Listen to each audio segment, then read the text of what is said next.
Book 3, Chapter 2. Huss begins his warfare against Rome. An incident which is said to have occurred at this time, 1404, contributed to enlarge the views of Huss and to give strength to the movement he had originated in Bohemia. There came to Prague two theologians from England, James and Conrad of Canterbury. Graduates of Oxford and disciples of the gospel, they had crossed the sea to spread on the banks of the Moldau the knowledge they had learned on those of the Isis. Their plan was to hold public disputations, and selecting the Pope's primacy, they threw down the gauge of battle to its maintainers. The country was hardly ripe for such a warfare, and the affair coming to the ears of the authorities, they promptly put a stop to the discussions. Arrested in their work, the two visitors did not fail to consider by what other way they could carry out their mission. They bethought them that they had studied art as well as theology, and might now press the pencil into their service. Having obtained their host's leave, they proceeded to give a specimen of their skill in a drawing in the corridor of the house in which they resided. On the one wall they portrayed the humble entrance of Christ into Jerusalem, meek and riding upon an ass. On the other they displayed the more than royal magnificence of a pontifical cavalcade. There was seen the Pope, adorned with triple crown, attired in robes bespangled with gold, and all lustrous with precious stones. He rode proudly on a richly caparisoned horse, with trumpeters proclaiming his approach, and a brilliant crowd of cardinals and bishops following in his rear. In an age when printing was unknown, and preaching nearly as much so, this was a sermon, and a truly eloquent and graphic one. Many came to gaze and to mark the contrast presented between the lowly estate of the Church's founder and the overgrown haughtiness and pride of his pretended vicar. The city of Prague was moved, and the excitement became at last so great that the English strangers deemed it prudent to withdraw. But the thoughts they had awakened remained to ferment in the minds of the citizens. Among those who came to gaze at this antithesis of Christ and Antichrist was John Huss, and the effect of it upon him was to lead him to study more carefully than ever the writings of Wycliffe. He was far from able at first to concur in the conclusions of the English reformer. Like a strong light thrown suddenly upon a weak eye, the bold views of Wycliffe and the sweeping measure of reform which he advocated alarmed and shocked Huss. The Bohemian preacher had appealed to the Bible, but he had not bowed before it with the absolute and unreserved submission of the English pastor. To overturn the hierarchy and to replace it with the simple ministry of the Word, to sweep away all the teachings of tradition and put in their room the doctrines of the New Testament, was a revolution for which, though marked alike by its simplicity and its sublimity, Huss was not prepared. It may be doubted whether, even when he came to stand at the stake, Huss's views had attained the breadth and clearness of those of Wycliffe. Lying miracles helped to open the eyes of Huss still farther, and to aid his movement. In the church at Wilsnack, near the lower Elbe, there was a pretended relic of the blood of Christ. Many wonderful cures were reported to have been done by the holy blood. People flocked thither, not only out of the neighboring countries, but also from those at a greater distance, Poland, Hungary, and even Scandinavia. In Bohemia itself, there were not wanting numerous pilgrims who went to Wilsnack to visit the wonderful relic. Many doubts were expressed about the efficacy of the blood. The Archbishop of Prague appointed a commission of 3 masters, among whom was Huss, to investigate the affair and to inquire into the truth of the miracles said to have been wrought. The examination of the persons on whom the alleged miracles had been performed proved that they were simply impostures. One boy was said to have had a sore foot cured by the blood of Wilsnack, but the foot on examination was found, instead of being cured, to be worse than before. 2 blind women were said to have recovered their sight by the virtue of the blood, but, on being questioned, they confessed that they had had sore eyes, but had never been blind, and so as regarded other alleged cures. As the result of the investigation, the Archbishop issued a mandate in the summer of 1405, in which all preachers were enjoined, at least once a month, to publish to their congregations the episcopal prohibition of pilgrimages to the blood of Wilsnack under pain of excommunication. Huss was able soon after 1409 to render another service to his nation, which, by extending his fame and deepening his influence among the Bohemian people, paved the way for his great work. Crowds of foreign youth flocked to the University of Prague, and their numbers enabled them to monopolize its emoluments and honors to the partial exclusion of the Bohemian students. By the original constitution of the university, the Bohemians possessed 3 votes, and the other nations united only 1. In process of time, this was reversed. The Germans usurped 3 of the 4 votes, and the remaining 1 alone was left to the native youth. Huss protested against this abuse, and had influence to obtain its correction. An edict was passed, giving 3 votes to the Bohemians, and only 1 to the Germans. No sooner was this decree published than the German professors and students, to the number, say some, of 40,000, but according to Aeneas Sylvius, a contemporary, of 5,000, left Prague, having previously bound themselves to this step by oath, under pain of having the 2 first fingers of their right hand cut off. Among these students were not a few on whom had shone, through Huss, the first rays of divine knowledge, and who were instrumental in spreading the light over Germany. Elevated to the rectorship of the university, Huss was now, by his greater popularity and higher position, abler than ever to propagate his doctrines. What was going on at Prague could not long remain unknown at Rome. On being informed of the proceedings in the Bohemian capital, the Pope, Alexander V, fulminated a bull in which he commanded the Archbishop of Prague, Spinko, with the help of the secular authorities, to proceed against all who preached in private chapels and who read the writings or taught the opinions of Wycliffe. There followed a great auto de fe, not of persons, but of books.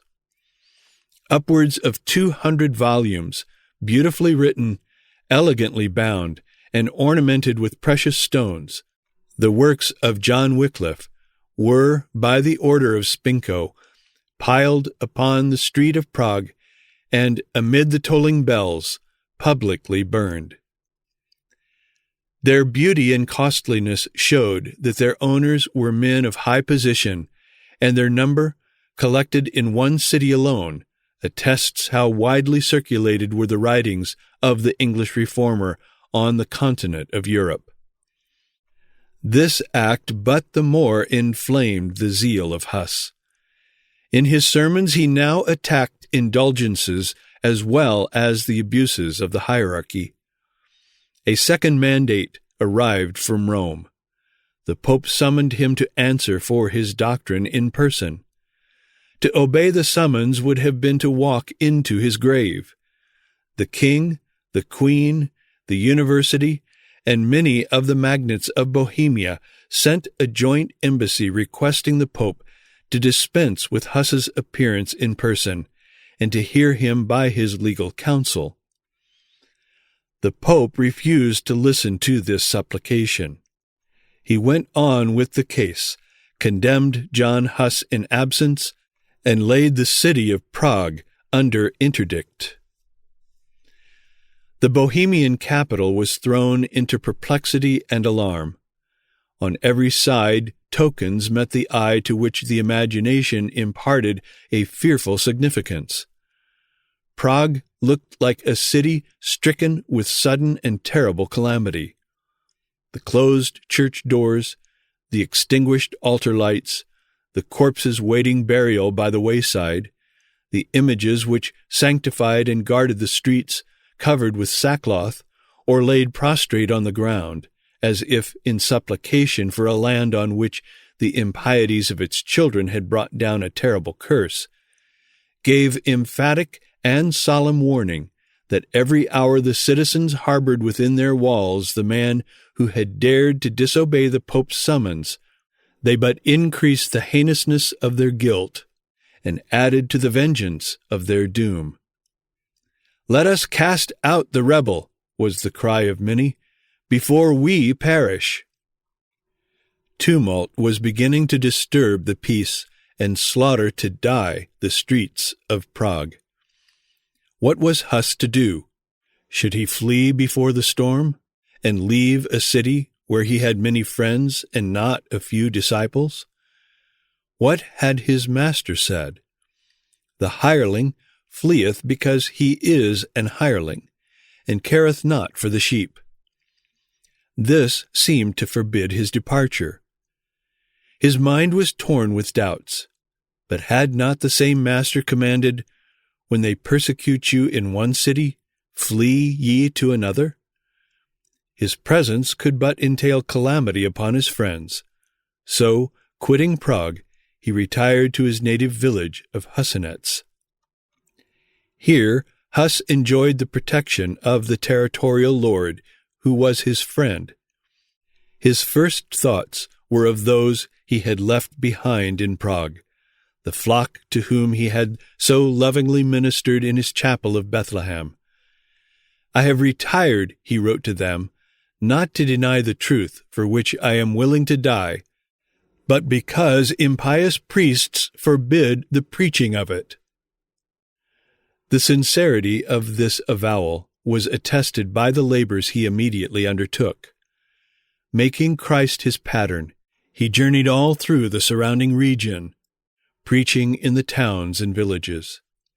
He was followed by great crowds who hung upon his words, admiring his meekness not less than his courage and eloquence. "The Church," said his hearers, "has pronounced this man a heretic and a demon, yet his life is holy, and his doctrine is pure and elevating." The mind of Huss at this stage of his career would seem to have been the scene of a painful conflict. Although the Church was seeking to overwhelm him by her thunderbolts, he had not renounced her authority. The Roman Church was still to him the spouse of Christ, and the Pope was the representative and vicar of God. What Huss was warring against was the abuse of authority, not the principle itself. This brought on a terrible conflict between the convictions of his understanding and the claims of his conscience.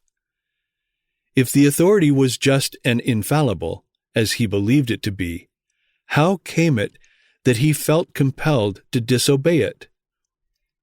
To obey, he saw, was to sin. But why should obedience to an infallible church lead to such an issue? This was the problem he could not solve. This was the doubt that tortured him hour by hour. The nearest approximation to a solution which he was able to make was that it had happened again, as once before in the days of the Savior, that the priests of the Church had become wicked persons and were using their lawful authority for unlawful ends. This led him to adopt for his own guidance and to preach to others for theirs the maxim that the precepts of Scripture, conveyed through the understanding, are to rule the conscience. In other words, that God speaking in the Bible, and not the Church speaking through the priesthood, is the one infallible guide of men. This was to adopt the fundamental principle of Protestantism, and to preach a revolution which Huss himself would have recoiled from, had he been able at that hour to see the length to which it would lead him. The axe which he had grasped was destined to lay low the principle of human supremacy in matters of conscience, but the fetters yet on his arm did not permit him to deliver such blows as would be dealt by the champions who were to follow him, and to whom was reserved the honor of extirpating that bitter root which had yielded its fruit in the corruption of the Church and the slavery of society. Gradually things quieted in Prague, although it soon became evident that the calm was only on the surface. Intensely had Huss longed to appear again in his chapel of Bethlehem, the scene of so many triumphs, and his wish was granted. Once more he stands in the old pulpit. Once more his loving flock gather round him. With zeal quickened by his banishment, he thunders more courageously than ever against the tyranny of the priesthood in forbidding the free preaching of the gospel. In proportion as the people grew in knowledge, the more, says Fox, they complained of the court of Rome and the bishop's consistory, who plucked from the sheep of Christ the wool and milk, and did not feed them either with the word of God or good examples. A great revolution was preparing in Bohemia, and it could not be ushered into the world without evoking a tempest. Huss was perhaps the one tranquil man in the nation. A powerful party, consisting of the doctors of the university and the members of the priesthood, was now formed against him. Chief among these were two priests, Paulus and Cossus, who had once been his friends, but had now become his bitterest foes. This party would speedily have silenced him and closed the chapel of Bethlehem, the center of the movement, had they not feared the people. Every day the popular indignation against the priests waxed stronger. Every day the disciples and defenders of the Reformer waxed bolder, and around him were now powerful as well as numerous friends. The Queen was on his side. The lofty character and resplendent virtues of Huss had won her esteem. Many of the nobles declared for him, some of them because they had felt the divine power of the doctrines which he taught, and others in the hope of sharing in the spoils which they foresaw would by and by be gleaned in the wake of the movement. The great body of the citizens were friendly. Captivated by his eloquence and taught by his pure and elevating doctrine, they had learned to detest the pride, the debaucheries, and the avarice of the priests, and to take part with the man whom so many powerful and unrighteous confederacies were seeking to crush. But Huss was alone. He had no fellow worker, and had doubtless his hours of loneliness and melancholy. One single companion of sympathizing spirit, and of like devotion to the same great cause, would have been to Huss a greater stay and a sweeter solace than all the other friends who stood around him. And it pleased God to give him such, a true yokefellow, who brought to the cause he espoused an intellect of great subtlety and an eloquence of great fervor, combined with a fearless courage and a lofty devotion. This friend was Jerome of Falfish, a Bohemian knight who had returned some time before from Oxford, where he had imbibed the opinions of Wycliffe. As he passed through Paris and Vienna, he challenged the learned men of these universities to dispute with him on matters of faith. But the theses which he maintained with a triumphant logic were held to savor of heresy, and he was thrown into prison. Escaping, however, he came to Bohemia to spread with all the enthusiasm of his character and all the brilliancy of his eloquence the doctrines of the English Reformer. With the name of Huss, that of Jerome is henceforward indissolubly associated. Alike in their great qualities and aims, they were yet, in minor points, sufficiently diverse for one to be the complement of the other. Huss was the more powerful character. Jerome was the more eloquent orator. Greater in genius and more popular in gifts, Jerome maintained nevertheless towards Huss the relation of a disciple. It was a beautiful instance of Christian humility. The calm reason of the master was a salutary restraint upon the impetuosity of the disciple. The union of these two men gave a sensible impulse to the cause.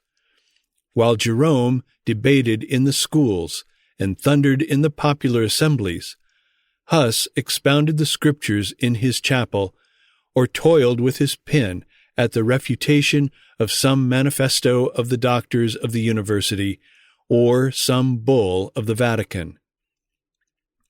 Their affection for each other ripened day by day, and continued unbroken till death came to set its seal upon it, and unite them in the bonds of an eternal friendship. The drama was no longer confined to the limits of Bohemia. Events were lifting up Huss and Jerome to a stage where they would have to act their part in the presence of all Christendom. Let us cast our eyes around and survey the state of Europe. There were at that time 3 popes reigning in Christendom. The Italians had elected Balthasar Cossa, who, as John the 23rd, had set up his chair at Bologna. The French had chosen Angelo Carrario, who lived at Rimini under the title of Gregory XII, and the Spaniards had elected Peter de Lune, Benedict XIII, who resided in Aragon. Each claimed to be the legitimate successor of Peter and the true vicegerent of God, and each strove to make good his claim by the bitterness and rage with which he hurled his maledictions against his rival. Christendom was divided, each nation naturally supporting the pope of its choice. The schism suggested some questions which it was not easy to solve. If we must obey, said Huss and his followers, to whom is our obedience to be paid? Balthasar Cossa, called John the 23rd, is at Bologna. Angelo Carrario, named Gregory XII, is at Rimini. Peter de Lune, who calls himself Benedict XIII, is in Aragon. If all 3 are infallible, why does not their testimony agree? And if only one of them is the Most Holy Father, why is it that we cannot distinguish him from the rest? Nor was much help to be got towards a solution by putting the question to the men themselves. If they asked John the 23rd, he told them that Gregory XII was a heretic, a demon, the Antichrist. Gregory XII obligingly bore the same testimony respecting John the 23rd, and both Gregory and John united in sounding in similar fashion the praises of Benedict XIII, whom they stigmatized as an impostor and schismatic, while Benedict paid back with prodigal interest the compliments of his two opponents. It came to this, that if these men were to be believed, instead of 3 popes, there were 3 antichrists in Christendom. And if they were not to be believed, where was the infallibility, and what had become of the apostolic succession? The chroniclers of the time labor to describe the distractions, calamities, and woes that grew out of this schism. Europe was plunged into anarchy. Every petty state was a theater of war and rapine. The rival popes sought to crush one another, not with the spiritual bolts only, but with temporal arms also. They went into the market to purchase swords and hire soldiers, and, as this could not be done without money, they opened a scandalous traffic in spiritual things to supply themselves with the needful gold. Pardons, dispensations, and places in paradise they put up to sale, in order to realize the means of equipping their armies for the field. The bishops and inferior clergy, quick to profit by the example set them by the popes, enriched themselves by simony. At times they made war on their own account, attacking at the head of armed bands the territory of a rival ecclesiastic or the castle of a temporal baron. A bishop newly elected to Hildesheim, having requested to be shown the library of his predecessors, was led into an arsenal in which all kinds of arms were piled up. "Those," said his conductors, "are the books which they made use of to defend the Church. Imitate their example." How different were the words of St. Ambrose. "My arms," said he, as the Goths approached his city, "are my tears. With other weapons I dare not fight." It is distressing to dwell on this deplorable picture. Of the practice of piety, nothing remained save a few superstitious rites. Truth, justice, and order banished from among men. Force was the arbiter in all things, and nothing was heard but the clash of arms and the sighings of oppressed nations, while above the strife rose the furious voices of the rival popes, frantically hurling anathemas at one another.